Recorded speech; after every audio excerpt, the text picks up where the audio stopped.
guess the main reason I occupy is that the changes sensible people want to make in the world are not being made because the systems we've got in place for running the show are actually standing in the way of those changes being made.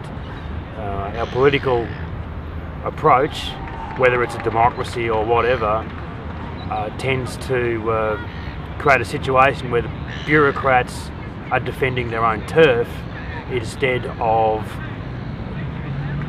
acting on the will of the people. I think in a way they don't even know what the will of the people is, because we don't have the kind of systems in place where the will of the people can be surveyed and paid attention to. So, as I understand it, the Occupy movement moves into public spaces to reclaim them for free people, if you will, so that we can sit down and discuss what we want. And what we want isn't particularly radical, or well, it is radical, but it's not out there. My understanding of radical is it's to get to the heart or the root of a problem. That's radical. And as we all know, if you want to get to the heart or the root of a problem, the last people you ask are the government or big business. They've got their own interests that only rarely coincide with ours. And as the world has gone global, become more and more interconnected, one of the side effects of that has been that power has simply consolidated itself at a greater rate. Power has become more powerful and people are cut out more and more. However, thanks to that same globalisation of information and knowledge, people can put their heads together around the world. This is what's happening. Occupations around the world are talking to each other and learning from each other as we experience this. It's not an experiment, it's an experience. Experiential learning. We learn by doing. So we are doing this occupation thing, and as we go we learn how to do it, how not to do it, what works, what doesn't, and discover how we are going to create a situation where people's voices are heard. And this doesn't mean that we all put our heads together and mind meld like some kind of cult. It's nothing like that. It's individual adults choosing to work together, using basic teamwork to get stuff done, and it relies on people cooperating in good faith.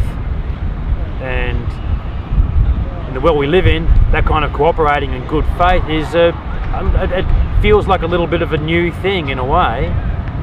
We're not really used to it, but I believe that direct democracy, practicing direct democracy in small groups to start with, is the way forward to learn how we're going to work together in good faith, stop second guessing each other, stop getting in each other's way, and understand that when we do put our heads together, there's plenty of room for everybody to do everything.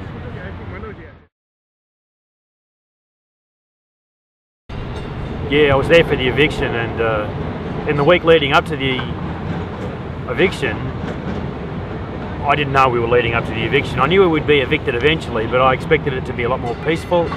I expected simply that people would be dragged away, but not particularly violently, right? I didn't expect to see cops sprinting towards people and grabbing them by the head and pulling their heads down to create terror in them so they would let go of, because they had their elbows locked. I wasn't one of those people. I was part of a smaller group of people who sat across the one entrance because we'd been kettled with a fence that was built rapidly around us. And then there was another fence built around that, as I remember. A bunch of us sat cross-legged on the ground with our backs to police. We sat at their feet. And it was a pretty weird experience when you consider you've got a whole bunch of riot cops chewing gum like they're on amphetamines, clearly keyed up for some real violence. As I sat there, it began to sink in that this was going to get very ugly indeed. But but there wasn't a consensus will amongst the people occupying to give up and surrender, as it were. However, I think now my understanding is it probably would have been better for the movement if we had have simply walked away and come back later on, you know. But we didn't know that, right? This is the thing, we learn as we go. If we can't make mistakes, we can't learn.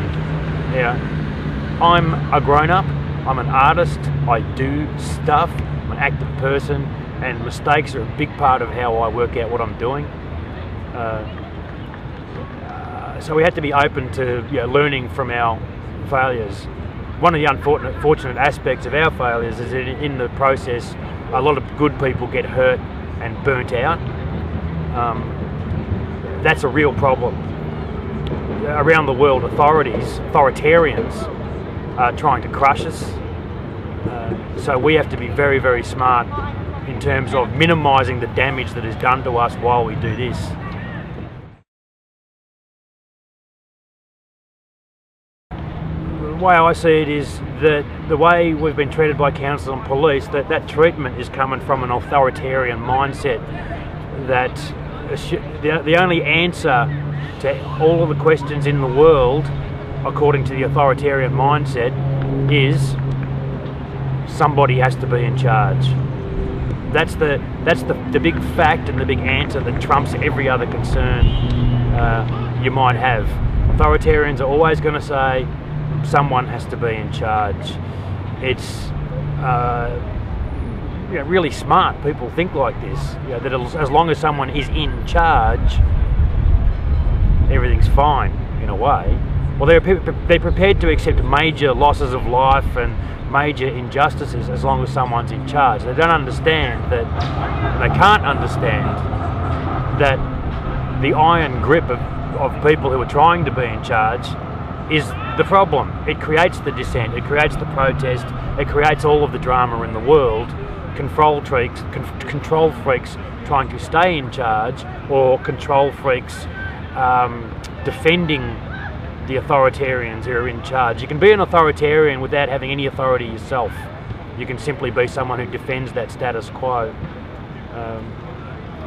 So it's no good, but it's not particularly personal, I don't think, which is why I think the Occupy movement around the world does have to meet with authoritarians and listen to the concerns of authoritarians.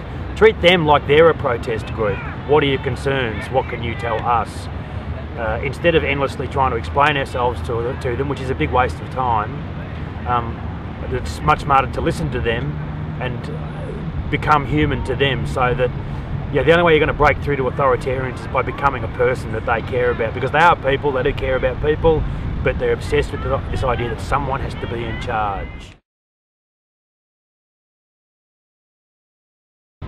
If I had a message, it would be that it's a really good idea to ignore what mainstream media says about protesters ever, always. I went to a protest once, it was quite successful, went home that night, Channel 10 News, turned that on, and a female reporter that I had been standing right next to all day at this protest was standing there saying that no protest occurred.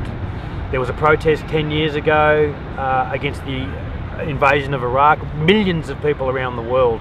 As far as I know, it was the biggest single movement of people ever in human history, and mainstream media behaved as if it didn't even happen. You're never, ever, ever, ever going to hear a fair appraisal of what protesters are protesting about. They're always going to be framed negatively. They're going to be framed as if they've got no idea what they're talking about. For some reason, well, we know what the reason is. Mainstream media is owned by the same businesses that profit from war. That's not a conspiracy theory, it's just the truth. It's quite easy to join the dots of how to see the picture of how people are oppressed and how people behave in a repressed manner without delving into any conspiracy theories at all. It's right there. Oddly enough, it is right there in the mainstream media. The stories that support why protesters protest. This current protest, I think of it as less of a protest and more of a demonstration, but I think of it as a demonstration of the way things can work if people put their heads together and start planning for a better world. This is not pie in the sky business at all. It's not utopian, it's not idealistic, it's just practical.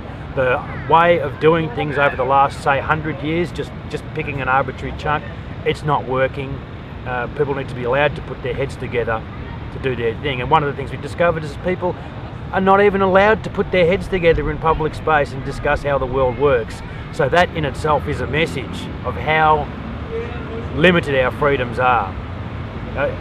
Imagine how free you could be if you're allowed to meet with your friends every day in a park and discuss how your world works, and every day you saw a result because of that in the real world. I mean, it's not utopia, but it's getting well and truly on the way to that.